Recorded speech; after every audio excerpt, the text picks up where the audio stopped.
He's careful, clinical, and almost untouchable until he isn't.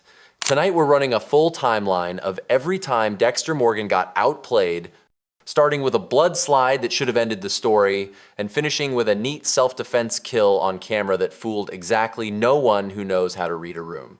I'll tie each turning point to receipts from the show LaGuerta's slide in S04E09, the Thanksgiving choke in S04E09, and that late season 8 interrogation tape so you can see where the mask slips and why he survives anyway. This is commentary and critique for education and entertainment. Major spoilers ahead. Quick ask for the hive mind. Drop one episode in the comments where you think Dexter almost lost it, plus a one-line reason. I'll pin the sharpest take. We open with season 1's small tremors. Doakes staring too long at the lab geek who never flinches, and that brutal, "You getting a hard on there, Morgan?" moment in S01E07 when Dexter lingers a beat too long over blood. It's not evidence, it's instinct. But instincts create surveillance, and surveillance makes mistakes expensive. We get the first near catastrophe when Angel Batista, bleary from a night on Dexter's couch, drifts toward the air conditioner in the apartment, 2 screws from the blood slide stash.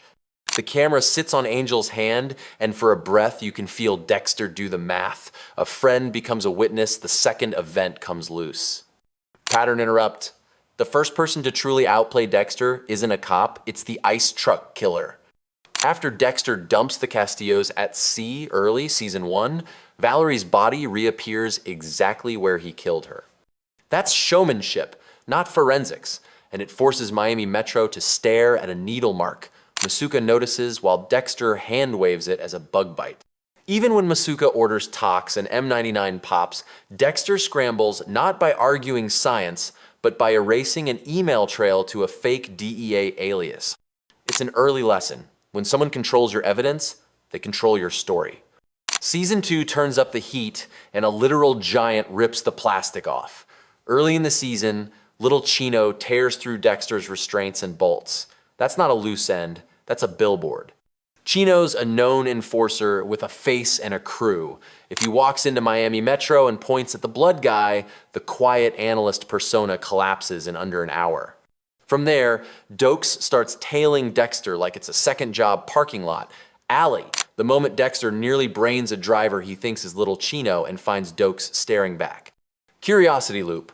Why doesn't Doakes arrest him right there? Because aggression isn't probable cause, but it's a receipt. The lab geek can fight. The first major flip happens when Doakes goes where warrants can't, into Dexter's apartment. Late season 2, he finds the air conditioner cache the right way. He looks for what doesn't fit, not what does. Slides, dozens. The kind of thing you don't explain to internal affairs. If Doakes had handed them to Lundy, Dexter's done. Instead, he runs the analysis off-grid, alone. And that single tactical error lets Dexter rewrite the narrative, frame the guy who's already loud, angry, and conveniently isolated by the FBI's, it's someone in law enforcement profile. Escalation lands in the Everglades. Late season 2, Doakes catches Dexter mid-dismemberment in the cabin. Gun drawn, voice tight. You're the Bay Harbor butcher. The swamp air is heavy, insects buzz under the single bare bulb, and for the first time, the hero of our story can't talk. He fights. Doakes grazes him, Dexter chokes him out and cages him. It's the rawest outplayed of the run. Doakes wins the case, loses the war, and gets erased by Lila's propane valve explosion. If you think that saves Dexter purely by luck, hold that thought. We'll test it later against the receipts. Picture Dexter rinsing his leg wound in that tin sink after the cabin fight, hands steady but breath a half beat too fast. For once, he's a step behind and you can feel him hate it. LaGuerta, though, doesn't hate anything she documents. S07E01 burned Church Travis Marshall's corpse and a single blood slide no one should have found if the suicide in a fire plan worked. She lifts it like it's radioactive, because it is. The Bay Harbor butcher was a slide keeper, and she's got muscle memory for political timing. From that moment, Dexter isn't fighting bad guys. He's fighting archives, sign-ins, and colleagues who remember tiny things. Curiosity loop payoff number 1. That Thanksgiving dinner in S04E09, the most domestic explosion in the series. Sunlight on beige walls, a crystal bowl, stuffing that never gets eaten. Arthur Mitchell's hand closes around Jonah's throat, and Dexter snaps. He strips his belt, yanks Arthur to the floor, and almost strangles him in front of the family. Call it self-defense and you'd be half right. But if Sally had called the cops, Kyle Butler would have become a reportable name attached to violence inside Trinity's house. Dexter outplays it by leaving quietly. Arthur outplays Dexter by learning his tells. Ethics note, we're not glamorizing any of this. The fascination here is craft how logic, pressure, and tiny details decide who lives with their choices and who doesn't. Here's the season 4 twist you forget until it's about to happen. A DNA checkpoint. Mid-season, Miami Metro rolls a voluntary sweep connected to Trinity scenes. Arthur's DNA in a public line is a prison sentence. Dexter's problem? He's sitting next to Arthur. A red car U-turns, Dexter mirrors it, Arthur chuckles and follows. That's two men gaming optics on the fly. It looks casual, it's survival. Final beat of part 1, set up for why his luck holds so long. Late season 8, Interrogation Room, Oliver Saxon stares across at Dexter, the camera's tally light glows, and the pen goes in the artery like it's a reflex he's trained for years. Batista watches the playback from behind glass, face flat, brain clicking through frames. It reads like self-defense. It plays like intent. And that gap between what's provable and what's visible is exactly where Dexter lives. The middle years are messier because Dexter is. Season 3 opens on a mistake you can touch. Oscar Prado's blood in an alley and a missing crown from Dexter's mouth. S03E01. Sun closing low between buildings, a chain link fence rattling, and a tooth literal forensic gold lying where it shouldn't. Miami Metro floods the scene the next day, and Dexter re-enters as the guy in gloves to quietly reclaim the evidence that would have matched his dental records. Outplayed by gravity, saved by access. Miguel Prado shows you what happens when the wrong person catches you mid-ritual. In S03E02, Dexter has just finished Freebo when Miguel arrives, grief ahead of reason. The garage smells like bleach and heat, and Miguel is halfway to a breakdown. Dexter improvises a self-defense story, rides the wave of Miguel's need for justice, and turns a witness into an ally. Pattern interrupt. Miguel isn't ballast, he's a storm. The alliance rots as soon as Miguel kills Ellen Wolf off code. On that rooftop, with city lights reflecting in dark glass, he threatens the one thing Dexter can't contain exposure from inside the system. The only exit is elimination. Masuka's comic relief disguises how often he stands inches from truth. Back to season 2 for a second. In the Coral Cove marina surveillance pull, Dexter learns there's a night vision video of him cleaning his boat.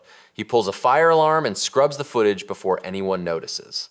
Years later, season 5, Masuka's body cam and evidence logs nearly catch Dexter swapping a torture DVD for a decoy in the Barrel Girl case. He knocks over a stack, whoops, in the middle of an evidence room and makes the switch while Masuka restacks discs. Twice in 5 seasons, a joke character is a step from triggering a forensic autopsy of Dexter's life.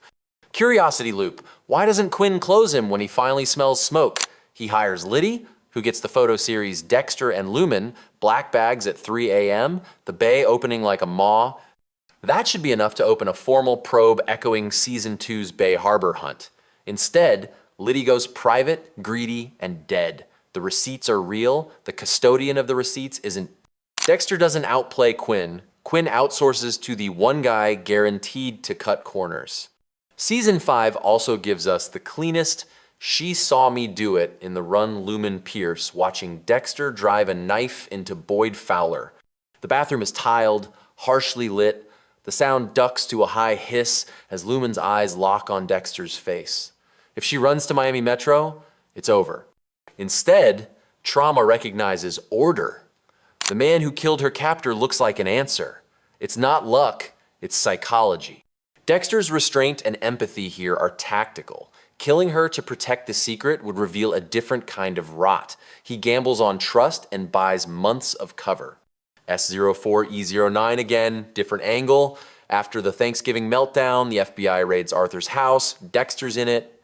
He hears sirens, slides into the coffin Trinity built, and waits while boots clack across concrete. When he emerges, he uses tone and posture clipboard authority to explain why he's already there. How'd you get here so fast? They were everywhere. It lands because it's boring. It sounds like bureaucracy. That's the trick. Truth isn't just what happened, it's what can be filed. Mid-series micro vignette, Dexter at his kitchen counter, Rita and the kids asleep. He rinses a mug that says world's best dad, then opens a drawer of tools that say the opposite. In his head, he's balancing ledgers. In practice, he's burning daylight on two fronts. That's why the car flips in season 3 with Benny Gomez's remains in the trunk. He wakes up to a crumpled hood and the ticking ping of hot metal. There are minutes between survival and discovery, and he spends every second of them cleaning instead of healing. Season 4 plants another quiet grenade when Cody falls through the shed roof and a neighbor suggests yanking the AC to free him. In another life, that's sound handyman advice. In this one, the phrase "remove the air conditioner" is a loaded gun. It's how Dexter hides trophies in one home and a habit he repeats in another. Tiny domestic gestures, fixing, helping, cleaning, are the ways regular people stumble into secrets. He dodges it with timing and a little luck. Pattern interrupt, self-destruction. After Rita's death, Dexter pounds a guy named Rankin to death in a gas station restroom. No plastic, no code, no cleanup plan. Cameras exist, customers exist, he doesn't care. If a clerk had pushed the door at the wrong time, we're not debating Bay Harbor, we're processing a very public arrest of a blood spatter analyst with someone else's DNA under his fingernails. It was me, he tells Deb outside the house later, meaning guilt. Heard wrong? It sounds like confession. Quinn hears the off notes and starts pulling on Kyle Butler. That's why Liddy shows up at all. S05E12 gives Deborah the clean shot. Jordan Chase dead behind plastic in an abandoned camp. Two figures breathing on the other side of a translucent sheet. The flashlight beam shakes. Her choice is louder than any monologue. In an hour, this place will be swarming. I'd be gone by then. If she steps forward, the series ends. She steps back, and the series changes. From that moment, Dexter's risk isn't just being caught. It's being seen and spared by the one person who can't live with it. Receipt run to close the middle act. S03E12. The Skinner zip ties Dexter to a table. He breaks free as sirens rise and stages a fall. S05 late episodes. Liddy's zoom lens gets the bay bags. Joey Quinn arrives just late enough to miss the handoff. Season 5 again. Masuka nearly eats the decoy DVD swap. None of these should work twice. They do because the investigators are outplayed by their own flaws. Ego, grief, procedure. Before we push to the end, one clean ethics line. We're not cheering for a vigilante to beat the cops. We're pulling apart craft, causality, and how narratives get closed in rooms where a single overlooked hair or misplaced chip of plastic rewrites a life. The endgame starts with firelight flickering on soot and a single incriminating shard. S07E01 again. LaGuerta lifts that blood slide from the Travis Marshal scene, the one Dexter missed when he staged a suicide and torched the church. In the morgue's cool light, Masuka bends over Travis's body, and Dexter spots a sliver of plastic clinging to a toe. If Vince sees it, he ties it to Bay Harbor's MO. Dexter palms it. It's not clever, it's desperate. LaGuerta doesn't need the shard, she already has the slide. That's enough to reopen a nightmare. Curiosity loop. If LaGuerta's right, why doesn't the case close immediately? Because she still needs a suspect who isn't a dead sergeant. She pulls S07's smartest play, Estrada. Late in the season, she engineers his release to bait the real butcher. Dexter takes it, lures Estrada into a container, and realizes the trap mid-kill. Police lights carve the night. Sirens ricochet down rows of steel, and Estrada dives into black water. That's Dexter outplayed by patience, by paperwork, by a captain who remembers too much. Receipts compound fast. S07. Oleg at the firing range, a public stab in a room full of shooters that only works because everyone's wearing ear protection and tunnel vision. S07 again. Wedding photos around Curtis Barnes yield a background Dexter didn't expect to be in. Deb literally pockets a print to save him. S08. Batista cleans LaGuerta's office and finds phone record warrants that place Dexter and Deb at the burned church. He tears them up because he'd rather grieve a friend than confirm her worst hunch. Those are 3 separate moments where a single cop looking 2 inches harder ends the story. Then season 8 lets regular life almost crack the facade. Deb shoots El Sapo and leaves blood. Dexter alters lab work to protect her and keeps her from confessing by literally carrying her out of the station after a dose of M99. Harrison draws a family picture with a blonde woman, and Deputy Marshal Max Clayton casually asks who she is. Later, an urgent care nurse reports a blonde who checked in a kid named Harrison Morgan. Hannah McKay's hiding in Deb's beach house, and Jacob Elway walks in with bounty hunter eyes, counting place settings and handbags. None of these are grand conspiracies. They're everyday details banging on the door of a very fragile secret. Pattern interrupt. The brain surgeon turns Dexter's apartment into a crime scene. Zach Hamilton's body appears at Dexter's desk, scalped to match the killer's signature. If anyone else had found him first, we're done. The shot is quiet and obscene, a home workspace reimagined as a slab. Dexter is outplayed by someone who understands his rhythm and moves ahead half a beat, not just killing a protege, but choosing the place that strips Dexter of neutrality. Now the counter theory. Dexter wasn't outplayed, he was simply lucky. Everyone around him was incompetent. Test it.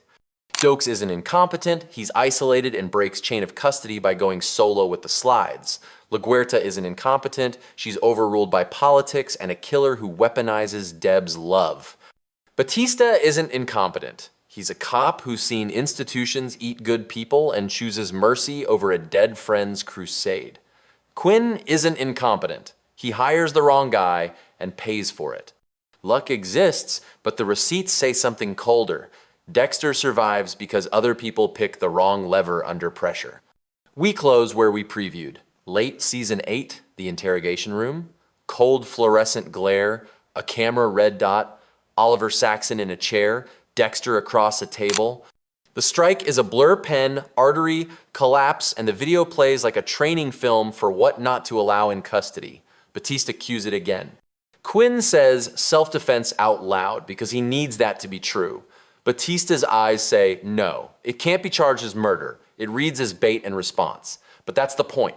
Dexter is outplayed by optics. He thinks the tape proves he's justified. What it really proves is how practiced he is. Imagine Batista at home that night, jacket over a chair, television off, the interrogation still running in his head. He pours a cafecito, stares out a window that reflects his own face, and behind it, a department that keeps almost catching a monster it likes. Payoff on our first curiosity loop, the one from part 1 about the mask slipping and the story surviving. The strongest receipt lands late. S07E09 slide is the fuse. The late S08 pen kill is the flash. In between, the shipping container trap with Estrada proves LaGuerta's case. If you rewatch those 3 in order, you'll see the same thesis written 3 ways. Dexter only wins when someone else backs down from the paperwork, the politics, or the personal cost of pulling the last thread. One last turn of the screw. People say Dexter never gets caught. That's not true. He's caught constantly by a sergeant in a swamp, by a captain in a morgue, by a sister at the worst possible altar. He slips chains, he doesn't dodge hands, and every escape carries a bill. By the time he drives into Hurricane Laura, you can read the ledger. Doakes, dead by proxy. LaGuerta, dead by love. Deb, dead by gravity. Outplayed? Often. Outlasted? Only until the tape stops rolling. Type I saw the receipts if you'll rewatch S07E09's church slide, the late season 7 shipping container trap, and the late season 8 interrogation back to back and judge the timeline yourself. Subscribe to Scene Autopsy where we solve television mysteries with receipts.